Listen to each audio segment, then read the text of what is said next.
Hello everyone. इस video में हम लोग क्वार्क्स को ज़रा सा समझने की कोशिश करेंगे। पूरी तरह तो नहीं, अगर आप क्वार्क्स को अच्छे से जानना चाहते हैं तो आप गूगल करें, आपको बहुत सारे इन्फॉर्मेशन उसके मिल जाएंगे। मैं जो ये क्वार्क्स को डिस्कस करूंगा ये है एनसीईआरटी क्लास 12th का जो फर्स्ट चैप्टर है इलेक्ट्रिक चार्जेस एंड फील्ड्स। वो पुरानी किताब, नई किताब में तो वो भी हटा दिया है। एक्सरसाइज में 1.31 में आपको मिल जाएगा ये क्वेश्चन। उस क्वेश्चन को डिस्कस करेंगे और क्वार्क्स को थोड़ा आप जान पाएंगे इससे। क्वेश्चन कह रहा है it is now believed that protons and neutrons, हम लोग जो प्रोटॉन और न्यूट्रॉन जो सबसे लास्ट पार्टिकल मानते हैं कि उसके बाद कोई पार्टिकल एग्जिस्ट नहीं करता है, that is those are the fundamental particles. लेकिन ऐसा बिलीफ है अब कि प्रोटॉन्स और न्यूट्रॉन्स जो कि न्यूक्लियस के अंदर होता है, किसी मैटर में जो न्यूक्लियाई होते हैं, है ना, एक एक न्यूक्लियस के अंदर प्रोटॉन्स और न्यूट्रॉन्स होता है। It is now believed that protons and neutrons, which constitute nuclei of ordinary matter, are themselves built out of more elementary units called quarks. हम लोग प्रोटॉन और न्यूट्रॉन को लास्ट मान रहे थे, लेकिन अब ये बिलीफ है कि प्रोटॉन और न्यूट्रॉन भी किसी से बना है, कुछ फंडामेंटल पार्टिकल से, उसका नाम क्वार्क्स है। A proton and a neutron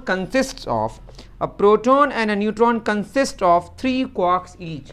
proton में भी 3 क्वार्क्स हैं और न्यूट्रॉन में भी 3 क्वार्क्स हैं।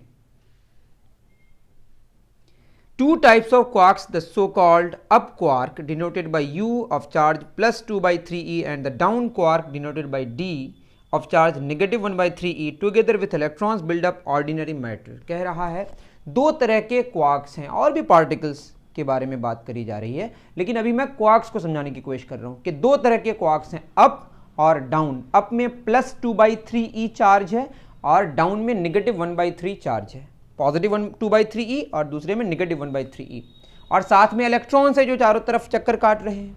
ये सब मिलके ऑर्डिनरी मैटर बनते हैं। ठीक है। Quarks of other types have also been found which give rise to different unusual varieties of matter. और भी तरह के क्वार्क्स के बारे में जानकारी मिली है। Suggest a possible quark composition of proton and neutron. Proton और न्यूट्रॉन के क्वार्क्स के कॉम्बिनेशन के बारे में बताना है, कंपोजिशन के बारे में बताना है आपको। तो इसमें अगर हम देखें, प्रोटॉन की बात अगर करें तो प्रोटॉन में, मैं इक्वल टू यहाँ लिख रहा हूँ बस ऐसे ही, इसमें कितना चार्ज होता है? Positive charge. जितना पॉजिटिव चार्ज होता है प्रोटॉन में उतना ही, प्रोटॉन में पॉजिटिव चार्ज, इलेक्ट्रॉन में नेगेटिव चार्ज है। जितना प्रोटॉन में चार्ज होता है उतना इलेक्ट्रॉन में होता है, बस पॉजिटिव नेगेटिव का फर्क है। तो प्रोटॉन में प्लस ई कितना होता है जानते होंगे आप, 1.6 10 raise to the power of negative 19 coulomb, इतना चार्ज होता है प्रोटॉन के पास। तो प्रोटॉन बना है 3 क्वार्क्स से, तो टोटल नंबर ऑफ जो क्वार्क्स हैं वो 3 है ना। नंबर ऑफ क्वार्क्स कितने हैं? 3। मान लेते हैं जो अप क्वार्क्स हैं, है ना, अप क्वार्क्स कितने सारे हैं हमको नहीं पता, तो मान लेते हैं कि n number of up quarks हैं। तो डाउन क्वार्क्स कितने होंगे? डाउन क्वार्क्स टोटल तो 3 ही क्वार्क्स होंगे एक प्रोटॉन में, तो यहां बचेगा 3 - n। तो मैं यहां क्या बता रहा हूं कि प्रोटॉन के पास n number of up quarks हैं और 3 - n number of down quarks. और अप क्वार्क में हमारे पास प्लस 2/3e, दैट इज यहां जो चार्ज आएगा n × 2/3e, that is 2ne/3। इसमें चार्ज कितना आएगा? 3 - n into negative 1/3e, that is ये हो जाएगा हमारा -e/3 इंटू 3 - n, है ना। इसको चाहे तो आप सिंप्लीफाई भी कर सकते हैं, -3e + ne/3। ठीक है। और ये दोनों जो चार्जेस का सम होगा ये क्या देगा? प्लस ई, क्योंकि प्रोटॉन में नेट चार्ज कितना है? पॉजिटिव ई, है ना। कितना है? Positive E, that is 2ne/3 plus -3e + ne/3, ये दोनों मिलके पॉजिटिव ई चार्ज होगा। 3 हम यहाँ पे नीचे ले लेते हैं, ये होगा 2ne - 3e + ne = e।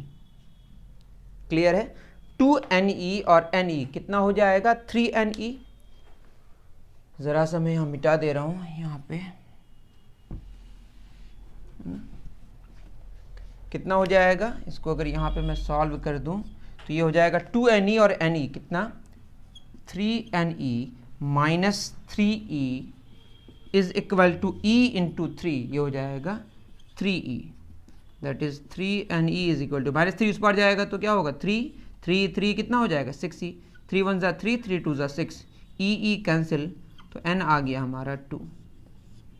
n अगर 2 आया इसका मतलब नंबर ऑफ अप क्वार्क्स कितने हैं 2, n का वैल्यू यहाँ पे क्या आ गया 2, और यहाँ 2 पुट करेंगे 3 माइनस 2 कितना हो जाएगा 1।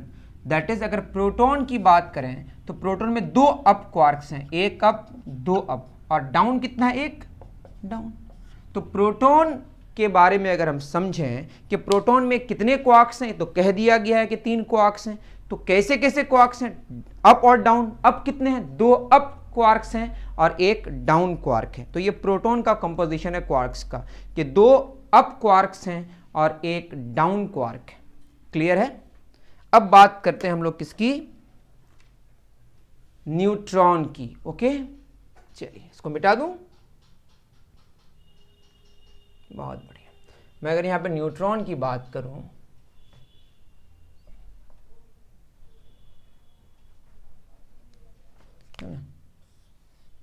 न्यूट्रॉन, तो न्यूट्रॉन में नेट चार्ज कितना होगा 0 है ना।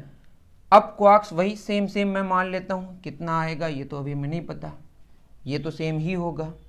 यहाँ पे टोटल मिलके कितना हो जाएगा हमारा 0 है ना, यहाँ पे भी कितना होगा 0। इधर सॉल्व अलग से कर लेते हैं, ठीक है।